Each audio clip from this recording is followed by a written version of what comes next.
Hello friends and welcome to my channel. This is my very first video for this channel, as you might be able to tell.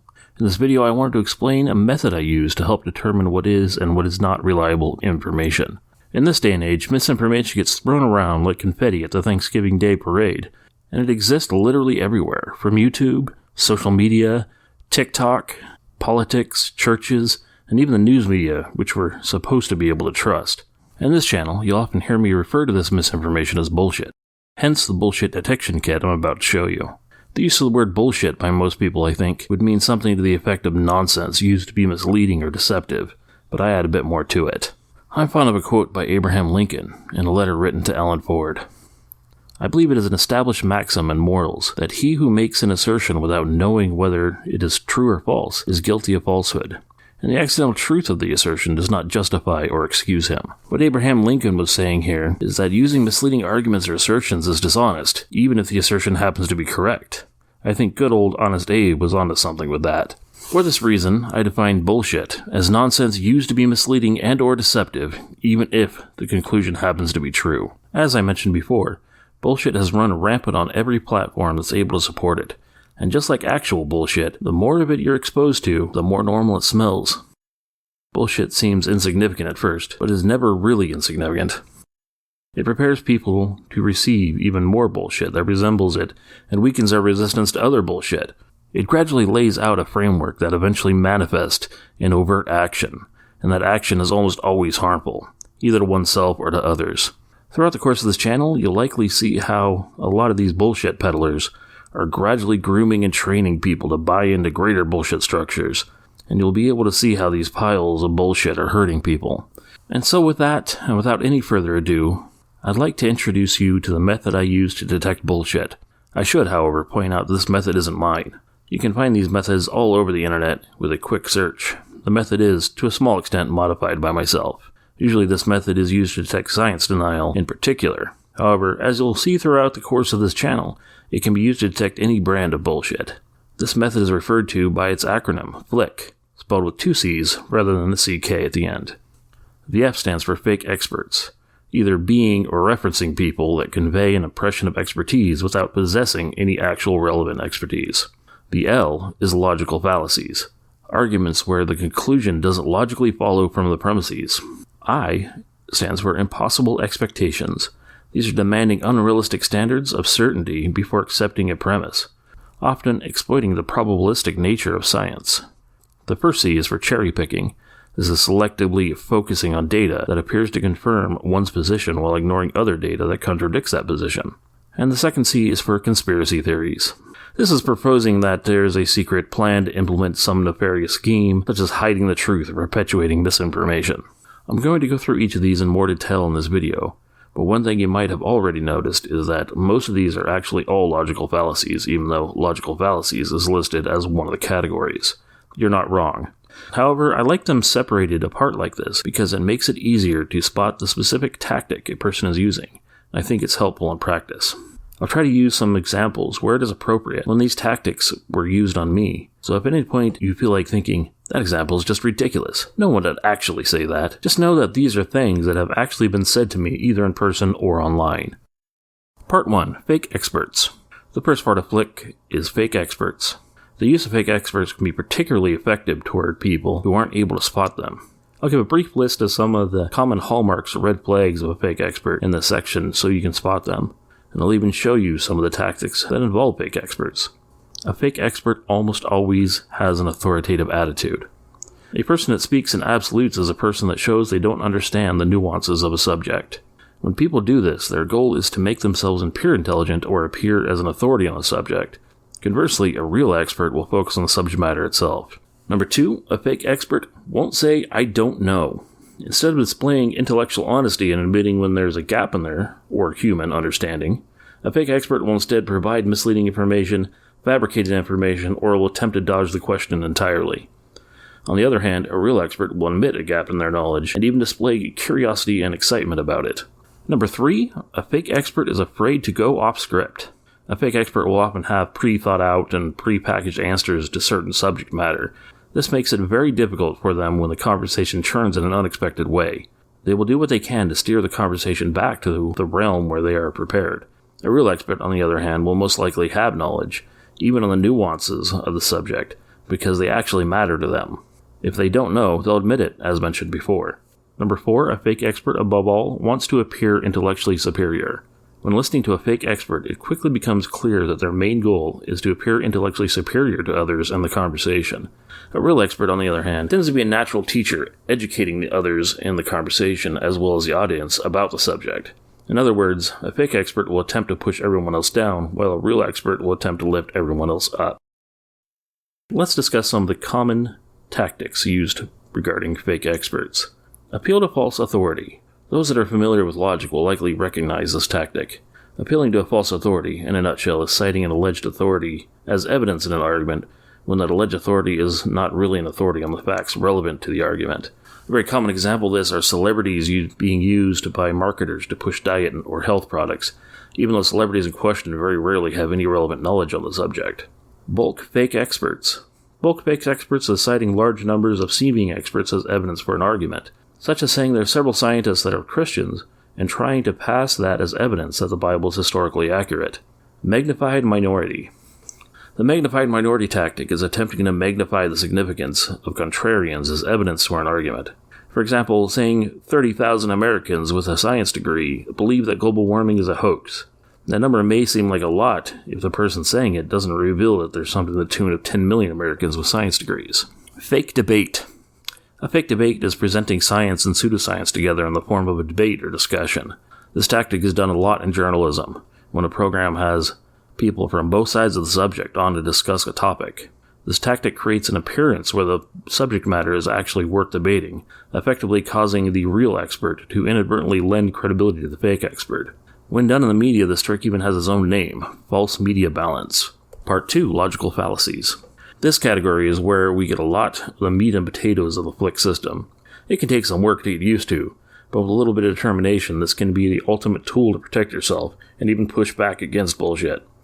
A logical fallacy is an argument where the conclusion doesn't logically follow from the premises. In this part, I'm going to go through a list of logical fallacies that are common, or at least they seem to be to me. You should know, however, that this list is far from complete. There are hundreds of logical fallacies. As I mentioned in the introduction, I'm going to use examples. And these are examples from things that people have actually said to me, though many of them are recalled from memory, so they won't be verbatim. An ad hominem is when a person makes an attack against the person making the argument rather than the person's argument. To be clear, there are times when making an attack against the person is justified, but only when that attack is relevant to the argument the person is trying to make. For example, it is not an ad hominem if you bring up the fact that your interlocutor has a degree from a fake, unaccredited college, if your interlocutor is trying to use their alleged degree to establish themselves as an expert on a subject. However, if the attack you're making has nothing to do with the subject matter, it is an ad hominem. For example, bring up the fact that your interlocutor has been in jail when you're discussing the effects of anthropomorphic climate change. Ad hominem attacks are frequent, even what people label as civil debates. Abusive ad hominems are the weakest and most ineffective of them because it usually relies on basic insults and generalizations. In a lot of cases, it tends to reduce the credibility of the person using it because they're easy to detect as just an insult. Example: of course you believe that life was just an accident. You're just a godless son of a bitch. A circumstantial ad hominem is a type of ad hominem that suggests a person's stance is based on a bias. Usually a bias of the person is making the ad hominem, not necessarily the person vocalizing their stance. Example: that's what you expect him to say. He's not a conservative, so he doesn't understand. Guilt by association is when a person's association with another person or group is attempted to be used against them. An example: he supports Black Lives Matter, so he believes looting and killing cops is okay. Tu quoque. Tu quoque translates to you also. This is a type of attack that involves claiming an argument is flawed by pointing out that the one making the argument is acting inconsistently with their claims. An example would be atheists can't prove there is no God, so it takes just as much faith to be an atheist as it does to believe in God. Poisoning the well is a type of preemptive attack against the opponent, attempting to prime the audience to make their person's argument seem less agreeable or to discount their credibility. For example, I believe everyone should have a voice, but men just can't be as emotionally invested about abortion. The next types of logical fallacies are misrepresentations. Misrepresentations are when a person alters or obscures an opponent's position in such a way as to distort understanding. It'd be difficult to include any list of logical fallacies without including the notorious straw man fallacy. A straw man is when a person presents an argument on behalf of their interlocutor, one in which their interlocutor is not making, and attacking that argument as if it were one they were making. This gives the person a much softer target that they are more prepared to confront. This tactic can be potent towards an audience if they don't notice this particularly deceptive tactic. An example would be if I said, "I don't think it's appropriate to teach creation myths in a school classroom," and they responded, "You won't be happy until every Bible is burned." And yet another example is when I said the theory of evolution is the best explanation we have for the origin of our species, to which they responded, "So you think we came from a rock?" And for the last example, I said the benefits are presently minimal, but over time electric cars will be more important as the world transitions into more renewable energy. To which they responded, "You liberals think all the world's problems will be solved if everyone drives a Prius." Another common type of misrepresentation is ambiguity or equivocation.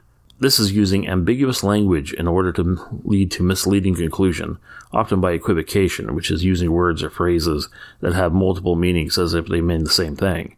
The first example is something I hear a lot, and it's particularly annoying. That is, evolution is just a theory.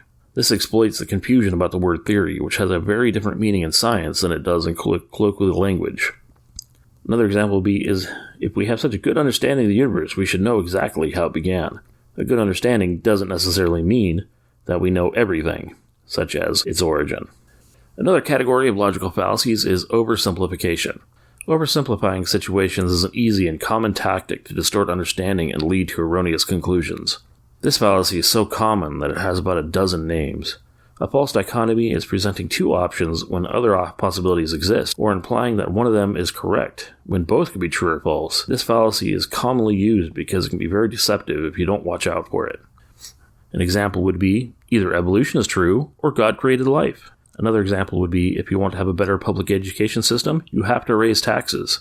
And last example would be, you can either accept that God is real and love him, or you're going to burn in hell for all eternity. A single cause fallacy is assuming that there is a single cause, factor, or reason for a phenomenon when there might be multiple. For example, climate has changed naturally in the past, so modern climate change must be natural too. False equivalences. False equivalence is a deceptive tactic used to equate one argument to another phenomenon where there isn't a strong equivalence.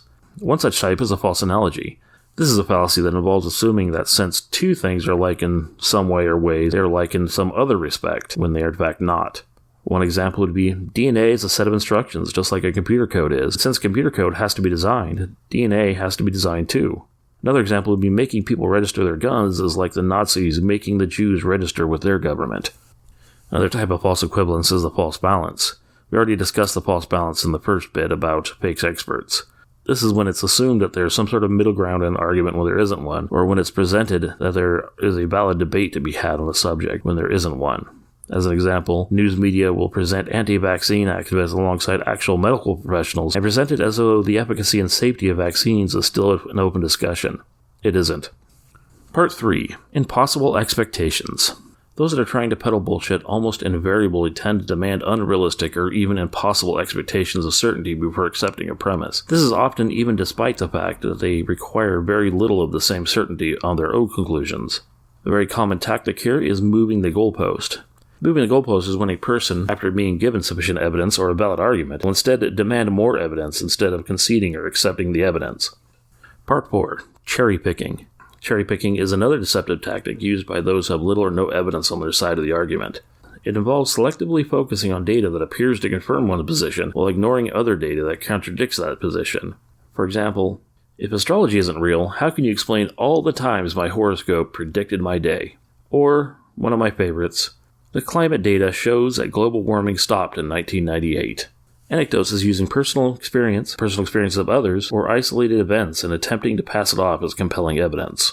For example, yes, we have evidence that our mushroom-based coffee has several benefits like increased energy, better sleep, and stronger immune health. Just look at the reviews in our online store. Another example would be, I know God exists. I spoke to him personally. Quote mining. Quote mining is a tactic that is very effective at deceit. It is selectively taking quotes, often taken out of context, in order to misrepresent what the experts are actually saying. Here's some common quotes that are mined from Charles Darwin. After I show you the mined quote, I'll show you the full quote in its context. Example 1. If it could be demonstrated that any complex organ existed, which could not have possibly been formed by numerous successive slight modifications, my theory would absolutely break down. In this quote, the very next sentence that gets left out is, "But I can find no such case." Another example is, "The subject of instinct, as that of the hive bee making its cells, will probably have occurred to many readers as a difficulty sufficient to overthrow my whole theory." The full quote goes, "The subject of instinct might have worked into the previous chapters, but I have thought that it would be more convenient to treat the subject separately, especially as so wonderful an instinct as that the hive bee making its cells will probably have occurred to many readers as a difficulty sufficient to overthrow my whole theory. I must premise that I have nothing to do with the origin of primary mental powers, any more than I have that of life itself. We are concerned only with the diversities of instinct and that other mental qualities of animals within the same class." The last example I see fairly often a cold shudder has run through me, and I have asked myself whether I may not have devoted my life to a fantasy. But the full quote in this letter, taken in complete context, shows you exactly what he's talking about. I'll leave it here on the screen. Go ahead and pause and read if you'd like. Part 5. Conspiracy Theories. A conspiracy theory is an explanation for a phenomenon that invokes sinister influence by powerful or influential groups that may or may not exist, despite much more probable explanations. Moving to insist on a conspiracy theory is a tragic last resort for those who have finally come to accept that they can't defend their views honestly, but instead of honestly reevaluating their position, they instead insist that there is a conspiracy theory against them and those that believe as they do. Conspiracy theories, in themselves, can be detected as bullshit using the same system. That creates an interesting phenomenon which I like to call the conspiracy theory looping problem. Conspiracy theories can even spring up from other conspiracy theories, creating new ones built on top of others or built up to try to legitimize others, causing more and more bizarre connections, making them more and more absurd the deeper the rabbit hole goes. For example, look at the modern conspiracy theory dubbed QAnon. That conspiracy theory was built on the back of the satanic panic that reached its height in the 1980s and 1990s, but it also brings in elements of the Roswell incident and conspiracy theories about the Kennedy assassination. Some common hallmarks of conspiracy theories. Proof of the conspiracy theory requires that you make connections between things that actually have no connection. The agent or agents behind the conspiracy theory would need immense amounts of power and or resources to pull it off. The conspiracy involves large numbers of people who would all need to keep silent about their collective secrets. The conspiracy theory involves an ambition to gain control over a nation, economy, political system, or the population itself. The conspiracy assigns sinister meanings to what are most likely innocuous things. The theory tends to commingle facts and speculations without distinguishing between the two. The conspiracy theorist refuses to consider alternative explanations, rejects all disconfirming evidence, and only seeks confirmatory evidence, also known as cherry-picking. For bonus points, the theory needs an unconfirmed entity to exist, such as a cryptozoic, extraterrestrial and or supernatural being, or an ultra-secret organization, etc. This entity will usually be malfeasant in some way. Here's some examples of conspiracy theories. The Roswell Incident. In 1947, something crashed down on a ranch outside of Roswell, New Mexico. The first explanation provided by the government was that it was some sort of saucer. Later, that statement was retracted and replaced by another statement claiming it was a weather balloon. It wasn't for some 3 decades later that anything extraterrestrial or even unusual about the incident was even suspected. Oddly enough, there actually was a cover-up, which means the Roswell incident actually was a conspiracy. It just didn't have anything to do with spaceships or little green men. Turns out it was a top-secret military balloon dubbed Project Mogul. It was a Cold War-era spy project. Though I'd wager most Americans today talk about little green men and Roswell as a joke, there's still a significant portion of the population that believes an alien spacecraft crash-landed in Roswell. So the Roswell incident could be classified as a real conspiracy, but the theory about a spaceship crash-landing and extraterrestrials, that is a conspiracy theory, as the official story is more probable by an overwhelming margin. The Satanic Panic. For reasons still unknown to me, during the 1980s and 1990s, many United States citizens became convinced that an underground network of Satanists was working together to kidnap and torture children. Supposed Satanism experts came out of nowhere, and the news and other media started getting blanketed with strange, often conflicting stories about these supposed satanic cults. These unfounded claims seem to have simmered down around the turn of the century, but never really seem to completely vanish to this day. As we discussed, today the far-right conspiracy theory dubbed QAnon adopted many similar theories as the Satanic Panic. Instead of insisting that these cabals of Satanists consist of liberal celebrities, Democratic politicians, and other people they just don't like. Barack Obama birtherism. The 44th President of the United States was born in Honolulu, Hawaii, but as soon as Obama hit the campaign trail, a handful of people began to circulate the conspiracy theory that Obama was actually born in Kenya, arguing that this meant Obama wasn't eligible to be president. The only piece of actual evidence was a promotional booklet that misidentified Obama's birthplace. This conspiracy theory persisted despite the evidence of the announcements about Obama's birth in the newspaper, or eyewitness testimonies, or even the fact that Obama was essentially forced into releasing a copy of his birth certificate, and then again with the long-form birth certificate.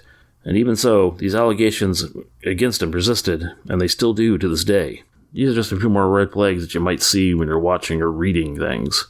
It's important to note that these elements aren't necessarily damning, but should serve as a warning that you need to be on your guard. First, turning off comments. If you're watching a YouTube video, reading a blog post, or on some other platform where normally comments are allowed, it should be a red flag if the author of the content disables comments. This usually means that the author is incapable of furthering dialogue on the subject with their audience. It could mean the author doesn't want their audience reading or seeing comments from others that might point out their bullshit, potentially causing their audience to research further or dismiss their content partially or entirely. Fishing for debates. If you're watching a video where someone is continually pushing people to debate them, or come on their channel or whatever for a discussion, this is usually a sign that someone is in it for the attention, or perhaps trying to set up a fake debate, like we discussed in part 1 about fake experts. It's unlikely that a real expert would go out of their way looking for debates to get into. They may respond to a challenge, but they don't often go out challenging others to have a debate for the sake of having a debate. Not citing sources. When referencing other people's material, it's responsible to cite the source so that your audience can easily fact-check you and verify that you're not misrepresenting authors, researchers, or data. Those who don't cite sources are usually hoping their audience doesn't go through the trouble, or hope they're too lazy to, or both. Use of emotional priming. If you're watching a video with emotional music playing, or if it starts off with emotional imagery, take that as an immediate red flag. If someone's argument is strong enough to be compelling, there's no excuse for them to prime the audience to accept it emotionally. If their argument isn't strong enough to be compelling, they should be reworking their arguments or revising their viewpoint rather than trying to augment their bad arguments with emotional priming. Word salad. Individuals who overuse jargon, uncommon phrases, or confusing speech is a hallmark of people who are trying to sound intelligent, but actually don't know much about what they're talking about. They're hoping that their clever and/or misleading use of language disguises that. That's it in a nutshell.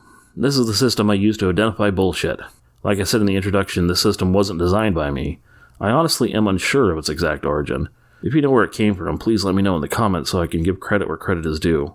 My system may be slightly different from other Flick models, but it's the same at its core. It is my intention to respond to videos or other material I see online by posting videos here on this channel. I know a lot of people are already posting reaction videos to these things, and I may, in some way, just be adding to the noise. I hope that my method may be slightly different than what people are seeing, and I hope to be fair-handed in my rebuttals.